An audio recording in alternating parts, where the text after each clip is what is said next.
It says, its form does not exist within the range of vision.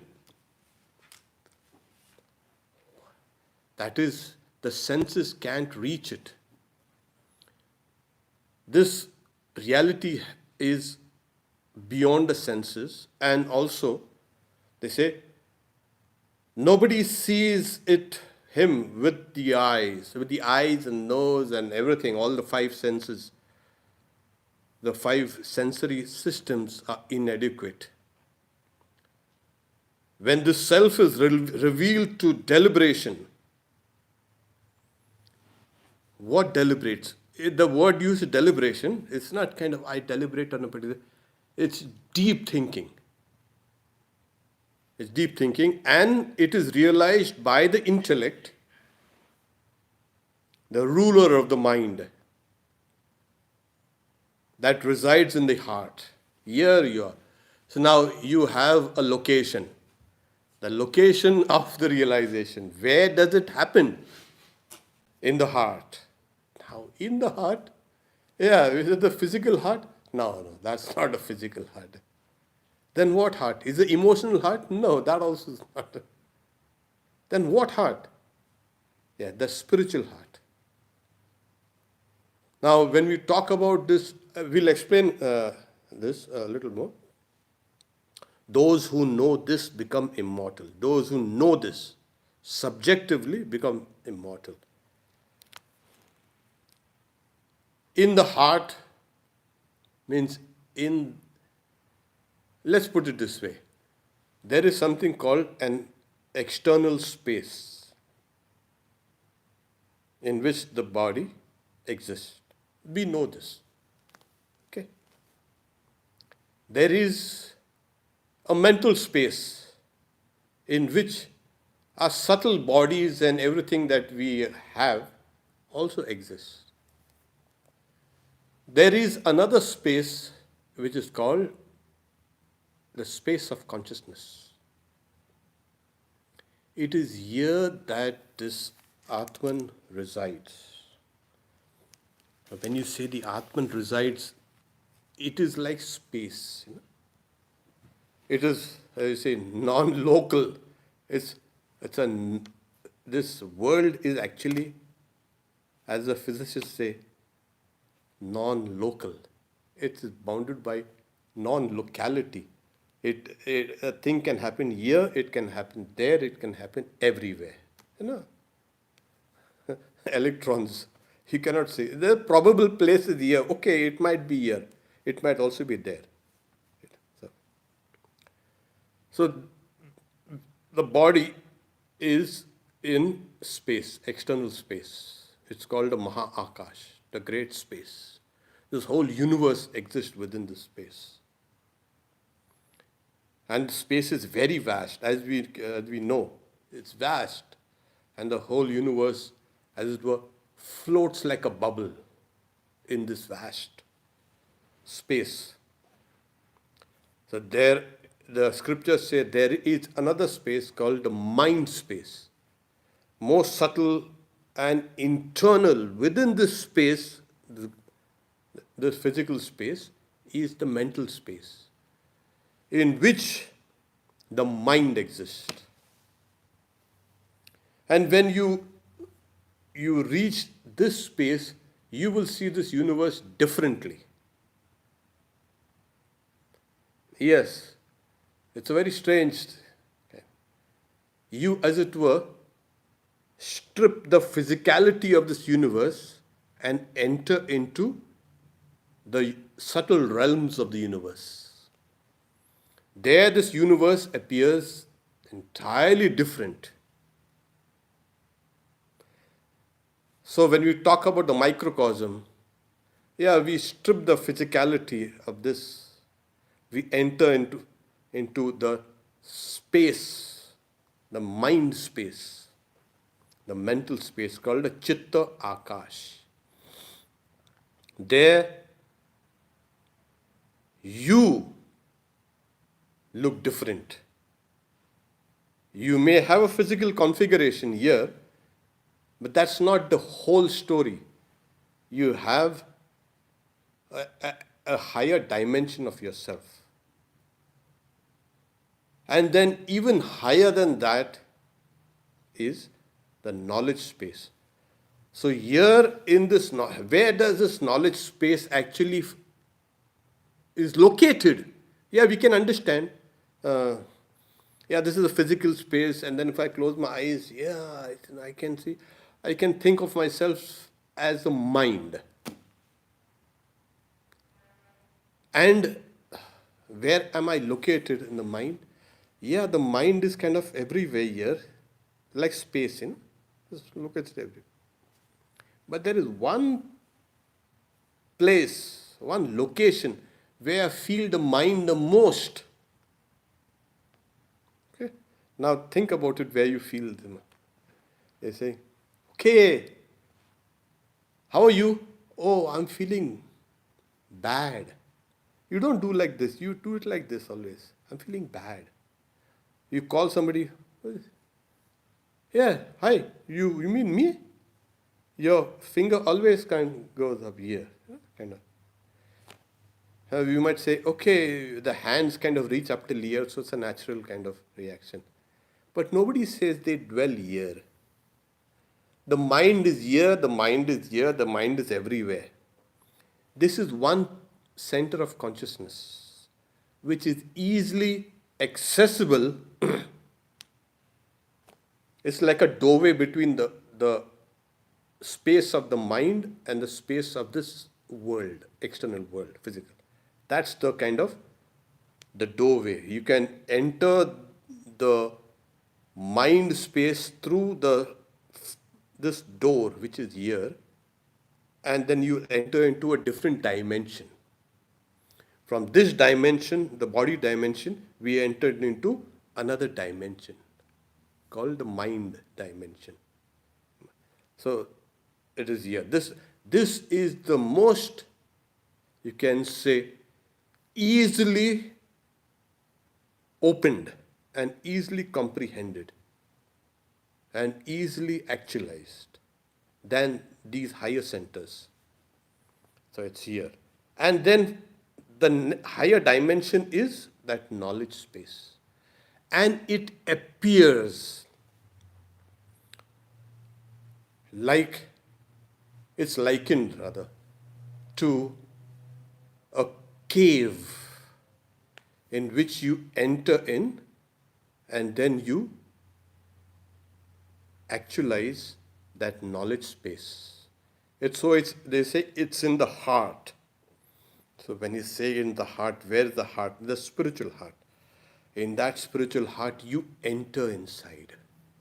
And that is likened to a kind of a cave. In the previous, some of the previous verses we've seen, it's likened also to a lotus. You enter into that. That's a supreme space.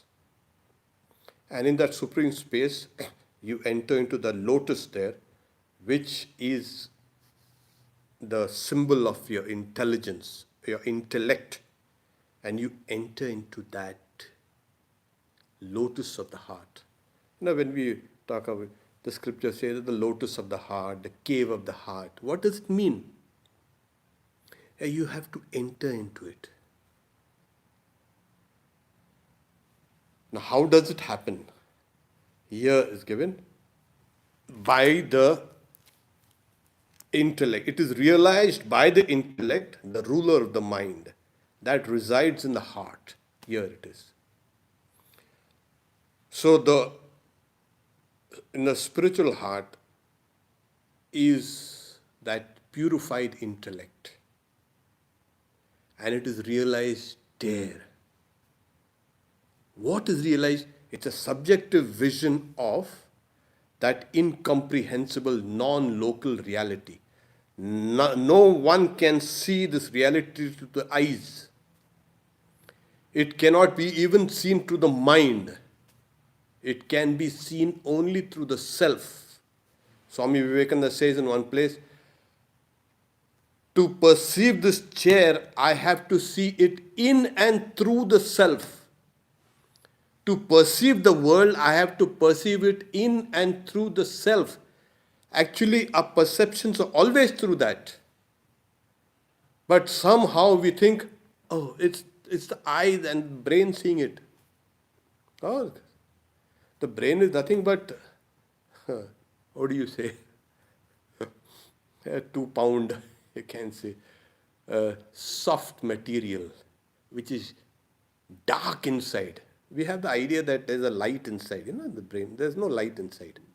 It's a dark, it's moist, it's wet inside, that place. And there's a kind of a zipping noise because of the chemicals. Is that this reality? It can't be the reality. Is this you? No, this cannot be you. Is that consciousness? And people are searching consciousness there. You've got to search it in a more subtle dimension of yours, which is the purified intellect. And he said, the ruler of the mind. Why is it called the ruler of the mind? Because the mind goes to the processes of, as you say, imagination and ordinary thought. So mind runs into the past, present and future. It doesn't want to stay in the present. It always, what it does is runs to the past, smriti, memory, and then stay out here. Oh no, it'll run to the future, imagine things.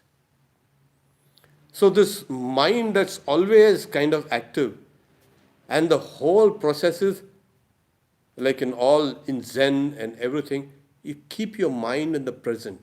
Always try to keep your mind. So what happens? The turbulence of the mind, which runs down the memory lanes and imagines things in the future, that is curbed. So the mind sticks around here. But in most philosophies, this is the end of, oh, you can keep your mind in the present? Oh, it's okay. It's a mindfulness. Oh, no. In Vedanta, you go one step higher. The ruler of the mind.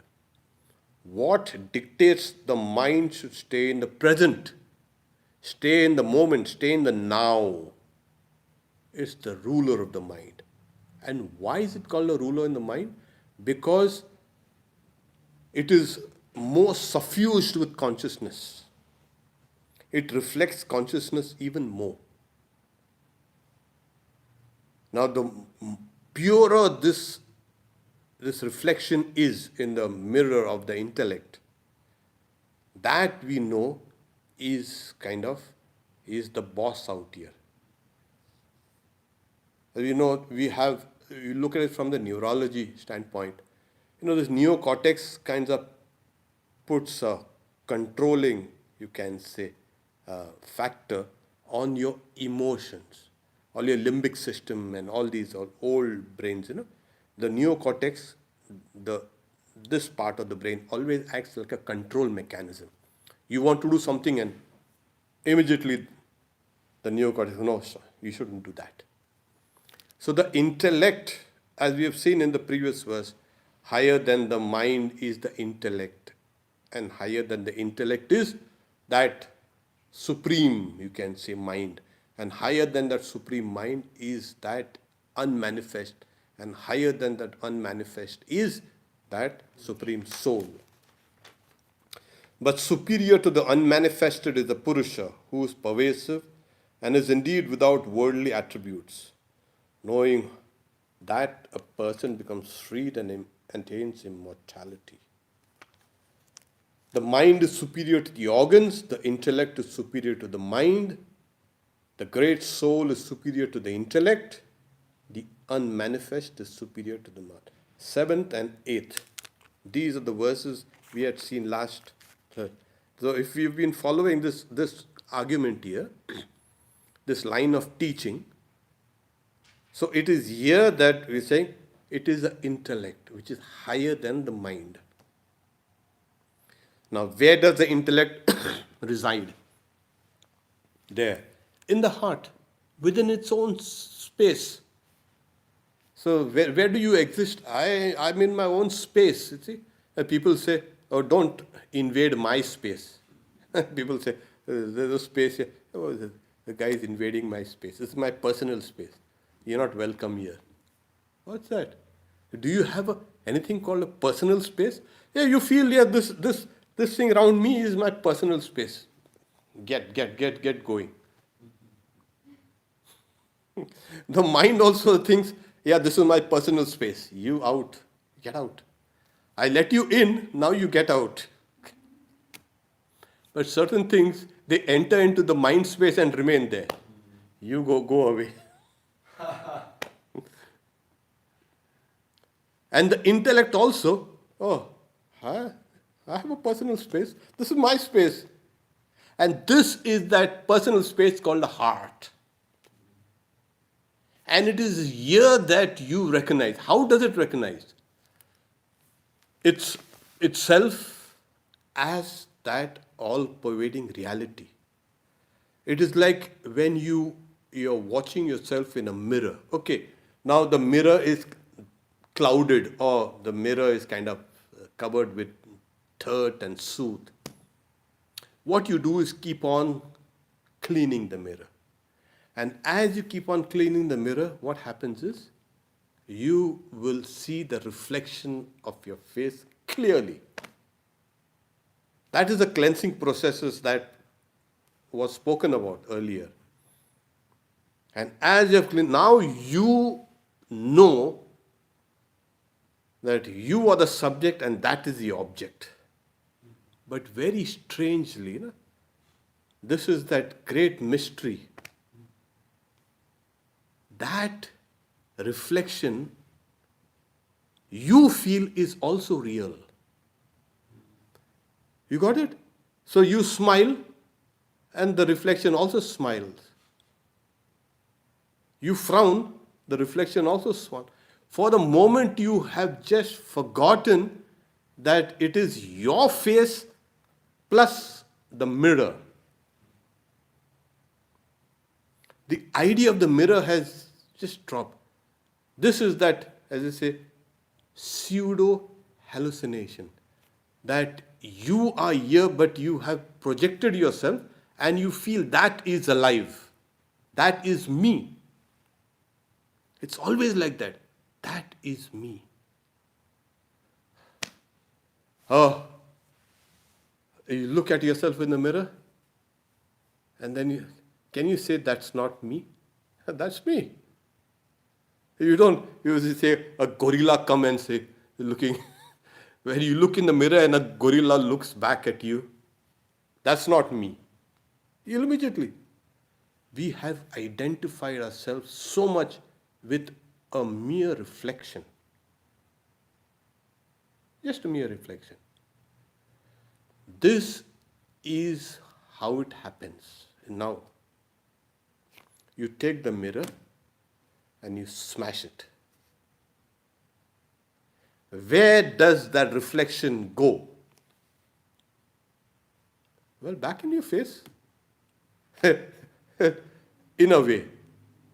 You have the mirror and then you break it. And what happened to the reflection? Does it die? No, it doesn't die. It goes back into your face. So our search for the truth, for the reality, we grasp at this and that, and this is real, this is real, this is real, this is real. What is real? My body is real, and then you find the body is not real. No. My senses are real, they're more real than this. No. And the mind is real, no. But as you keep on dismissing, where do they go? They merge in their own elements. They merge in their higher and higher elements.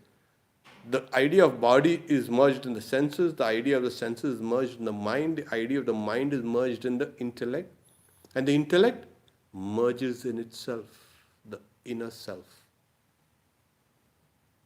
So it was that reality which had, as it were, projected itself as a reflection in the intellect. And when the intellect has is engrossed with the things of the senses. Sensory stimulus comes in, and the intellect is engrossed with its pros and cons, likes and dislikes. This is good, this is bad, this is past, this is future, this is mine, that is his. The intellect is tied there. And that is the reason why it cannot reflect its own self. So it is now getting reflected in the mind, in the senses, in the body. And like that attachment, when you see that reflection in the mirror, that is me. The intellect says, that is me. This is my body, this is my senses, this is my mind, these are my thoughts, these are my emotions, these are my this. The moment you neutralize all these things, then what happens is, the intellect is left with itself only. It has the time now to reflect on itself. That is what we have to reach to that point. And the Upanishad says, by the intellect, the ruler of the mind, it has forgotten that it has the power over all the other, you can say, dimensions, the factors within you. It has become a slave to this thing. Suddenly, like if a king thinks, okay, I have no kingdom and this big king has conquered me, that's over. That king will think it's himself as a prisoner or a slave. That's what the intellect does. It is bound. When it understands its real nature, okay, I'm the king, I'm unconquerable, I am the ruler of this, and this is my kingdom. Where? In the heart.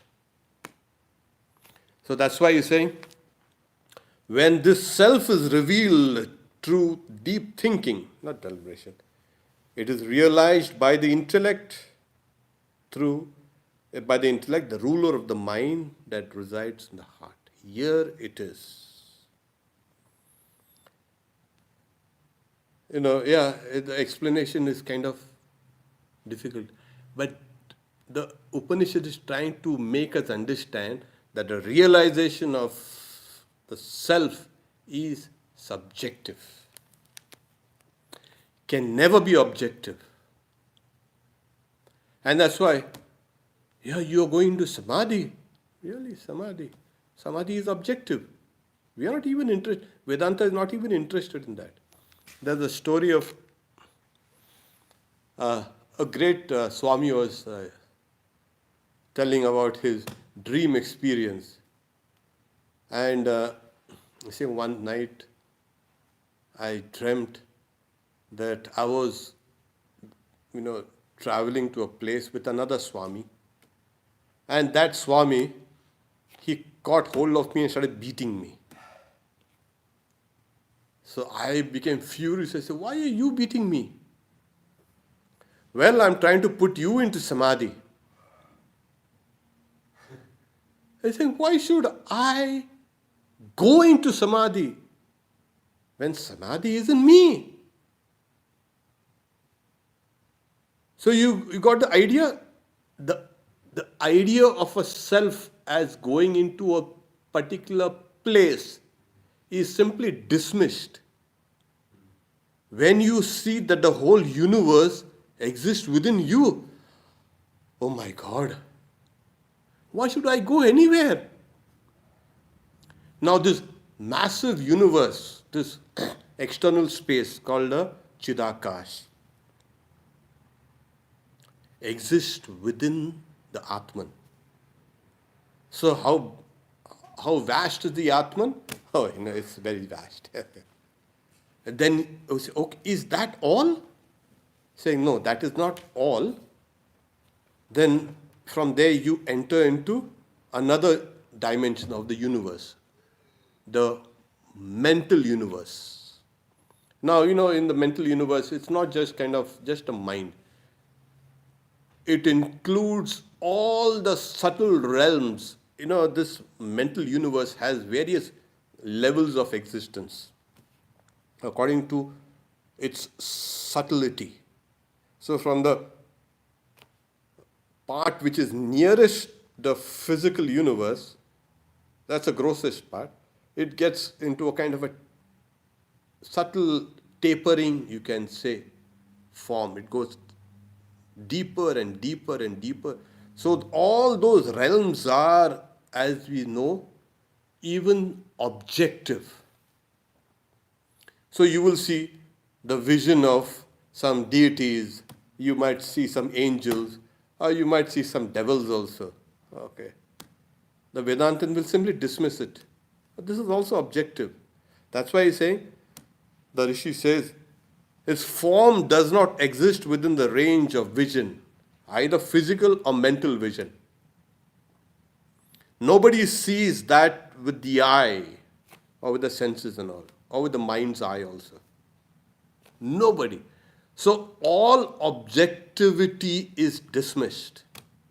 The whole thing is now pulled inside higher and higher and higher into that space. So within you, you can say within your real nature is this vast universe, which is again within the vaster mental universe.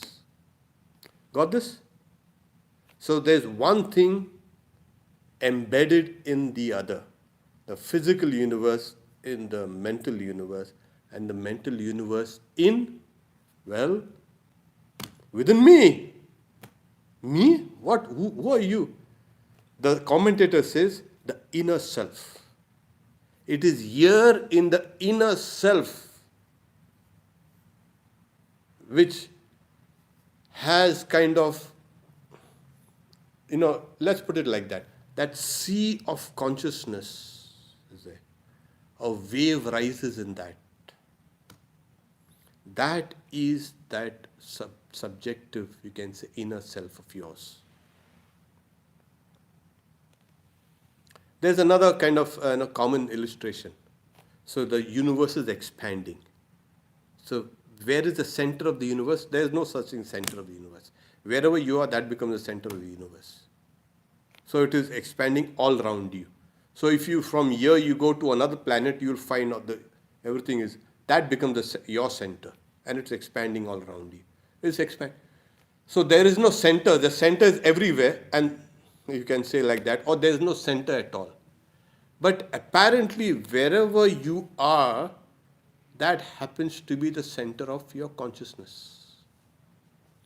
And in that center of your consciousness, we find that is called the inner self, antaratma. Okay? So this form, what is its form? The word uses form. Na rupamasya. Its form does not, its form does not exist within the range of the vision. That reality is formless, but it has briefly taken the form of a wave, a form of an intellect, a form of the inner self. And it is here that the whole ocean of consciousness is realized. Once you know that consciousness within you, you will find your consciousness inside is vast like the ocean. You will not, after this realization, think of yourself as a wave. You will think of yourself as an ocean. Is it possible? Yes, it is possible. Once you know it, you become immortal. Immortal? What's immortal? This is just a kind of a way of saying that you are merged forever in the infinite. Infinite consciousness. That wave no longer exists separately from the whole. So let's take it up again. This is important, because later on the processes of yoga will be spoken about. So you need to locate that reality in order to proceed towards it and realize it. So here a location has been given for this. But its form, as I say, the form does not exist within the range of vision. The form of the innermost self. Natishtati does not exist sandrishe as an object of vision. Nobody sees with the eye. Well, let's put it like that. One disciple of Holy Mother saying, I want to see God with these eyes. So Holy Mother says, my child, nobody can see God with these physical eyes. No? Yeah, Naren, the Swami Vivekananda could see. Okay? And obviously Sri Ramakrishna could see. For them, they had reached to that point of, again say, for most people, and then they brought that realization down. What they saw was everything but God. Even with their physical eyes, and even with the eyes of the mind, they saw God everywhere. So their case is different. Holy Mother says, you cannot see God with your eyes, with physical eyes. Sri Ramakrishna keeps on saying, I saw God. How much we laughed. And he used to see the Divine Mother. Very strangely, the other people around him, the devotees, could not see the Divine Mother hanging around him. Well, only he could see. So what's the difference between his vision and our vision? Obviously, there's a huge world of difference.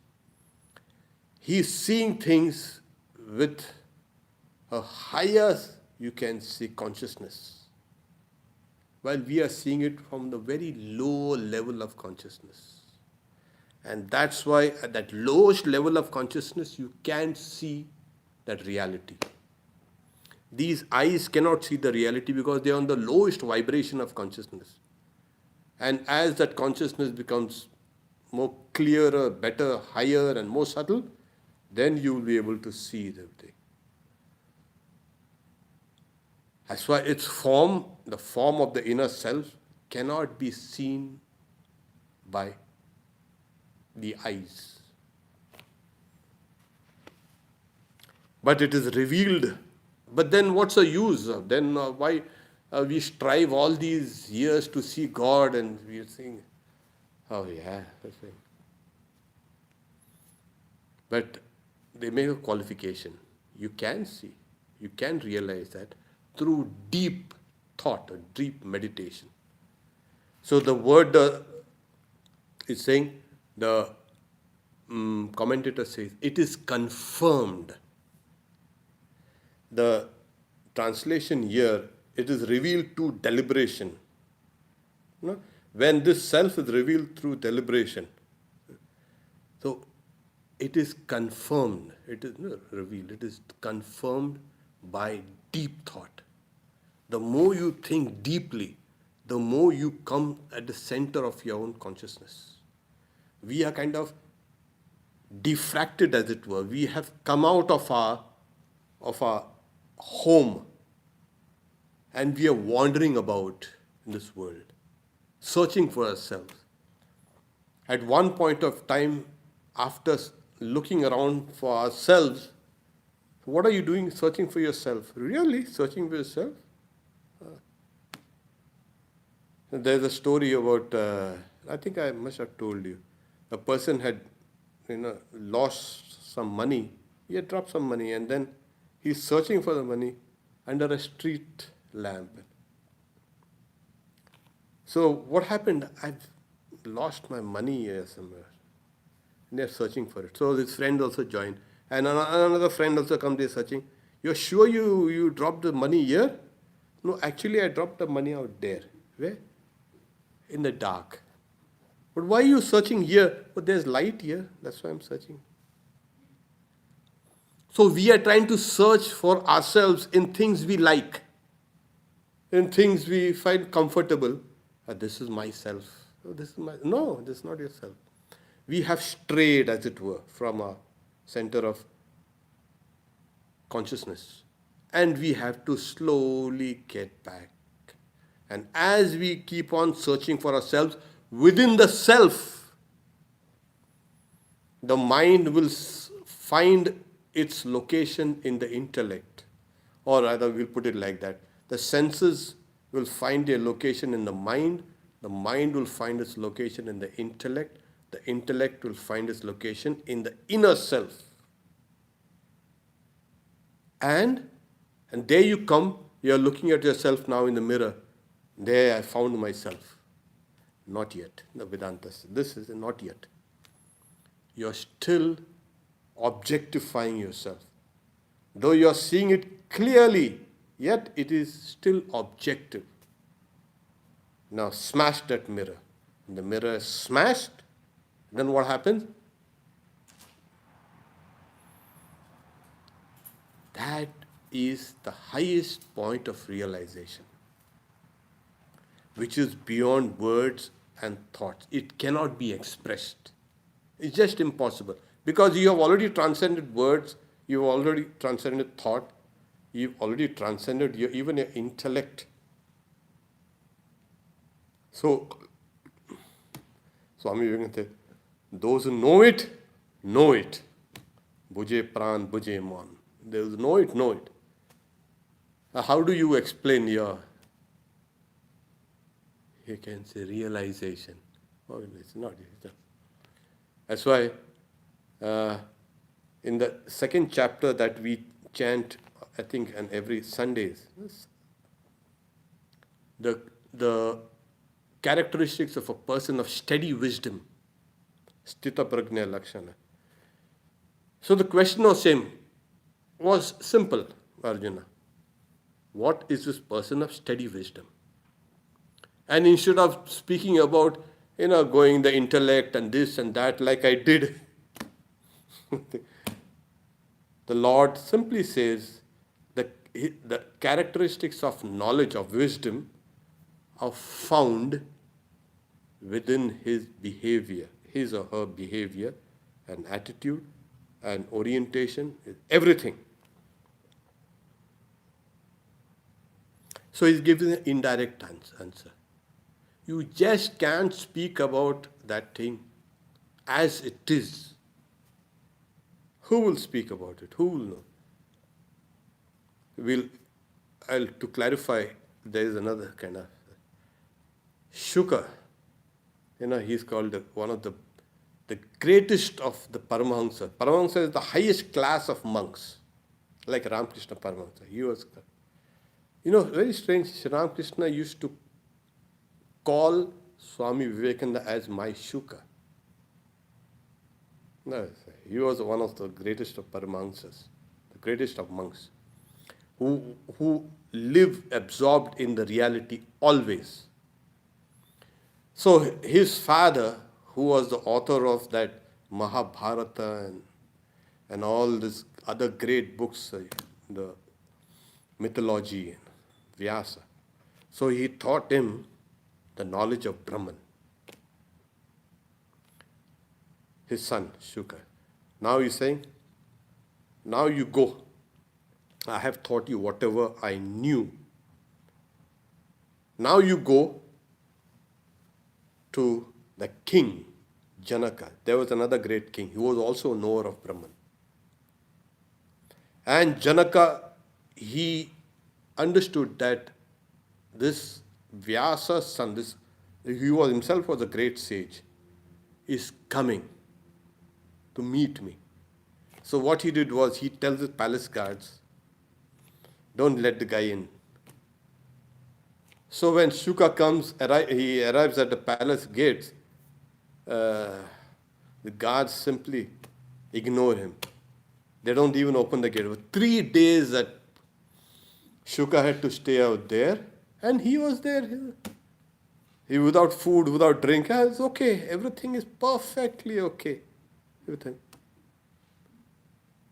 And then the king is watching the whole thing. Okay. Then after 3 days, Shuka was his father was honored by the whole country. He himself was a great sage. But these low-minded palace guards are treating him like dirt.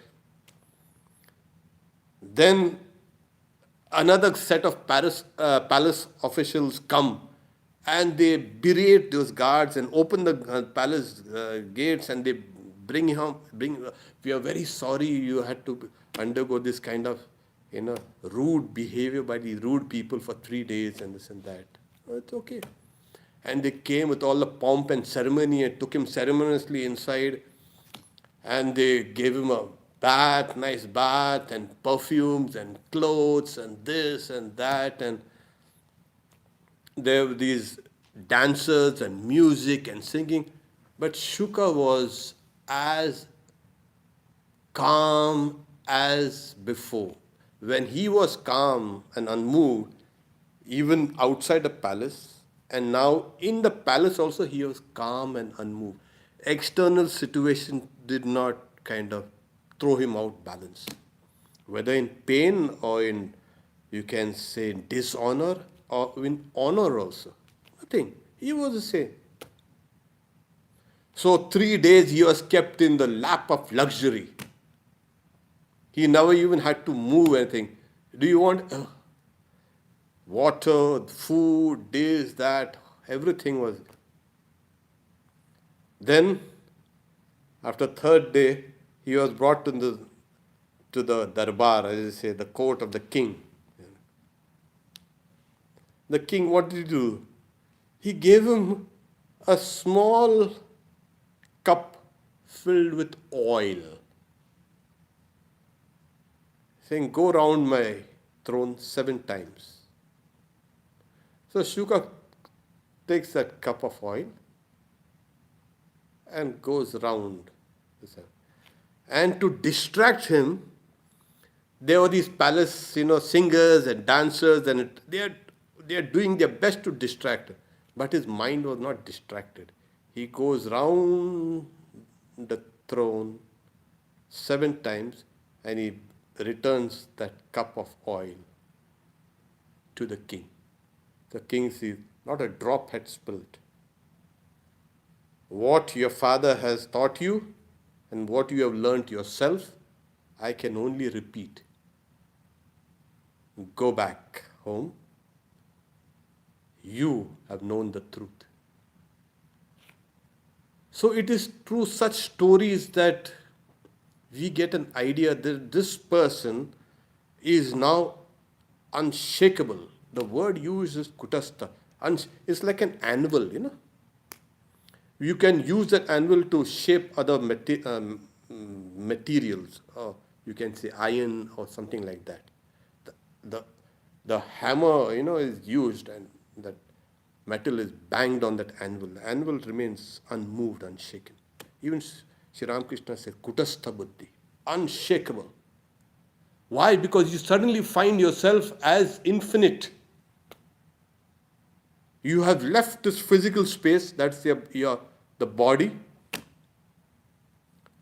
You've left this mental space, which is everything mind stuff, and you are now centered in your real self. You see this whole universe around you, expanding around you, all around you, and you are unmoved. You are the center of the universe. There you are. You are the universe. And then you find everything has actually emerged from this center. Center of, I'm using the word you, your center. Center of consciousness. Consciousness. That center of consciousness is there within all of us. That is in the inner self. And that self is in the cave of the heart. And in the cave of the heart flashes the intellect. It's like a mirror. And that mirror once it is broken, the self realizes itself. This is the highest point of realization. Swasam Vedya. One knows oneself as what? As infinite, as blissful, as existence. This is a rock solid realization. So Vedanta will take you to the highest point of subjectivity and let you go. Now you're on your own. And then you find, my own, yeah, I'm on my own. I am this universe. And that's why these people come out here, they see everything as suffused with consciousness. They can see God, manifest, unmanifest, everywhere. It is only after you reach that point. So before you reach that point, I've seen a vision of this God or this.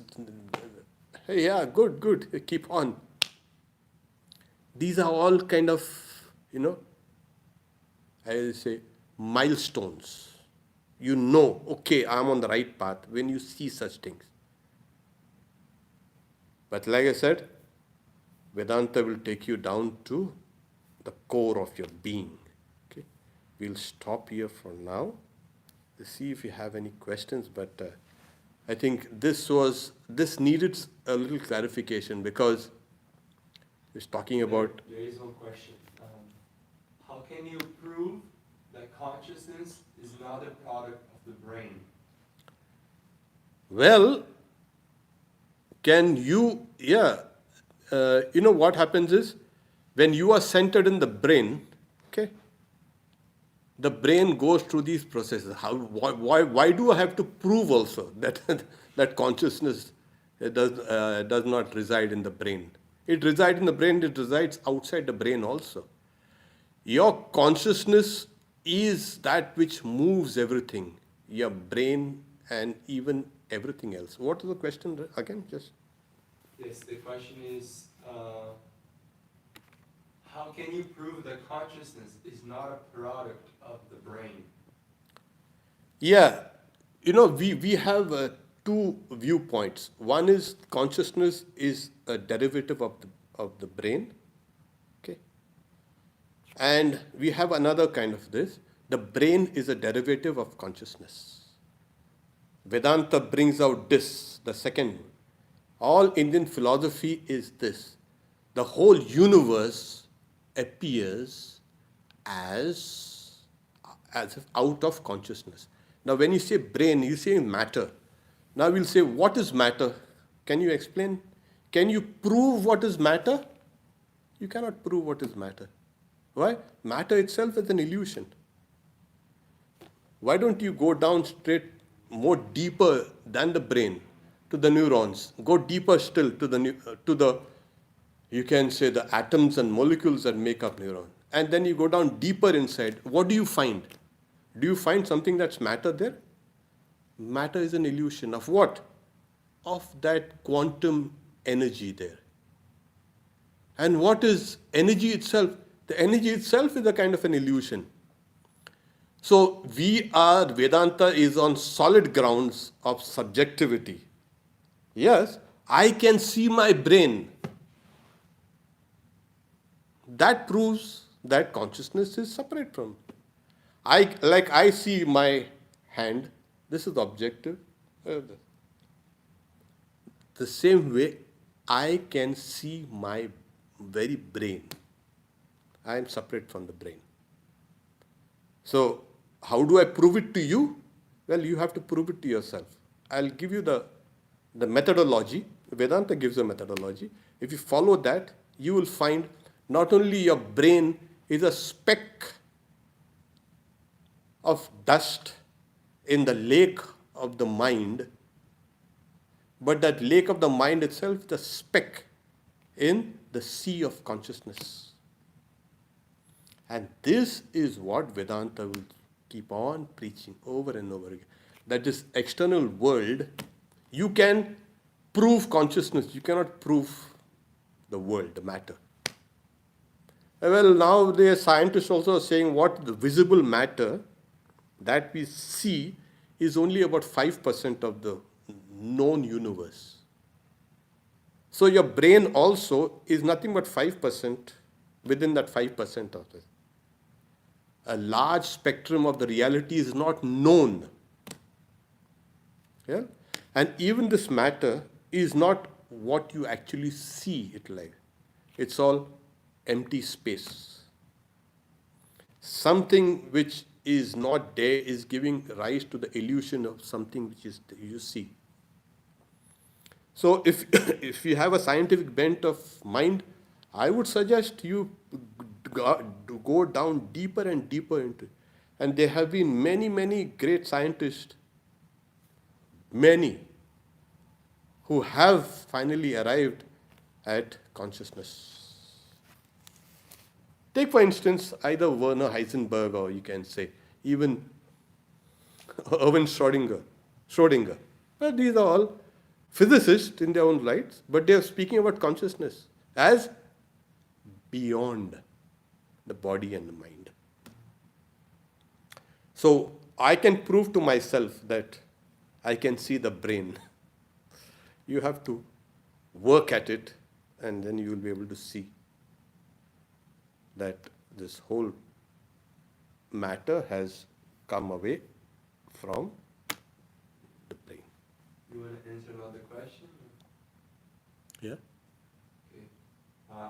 Swami, in your opinion, which is the most important virtue needed to progress in spiritual life? Unselfishness. That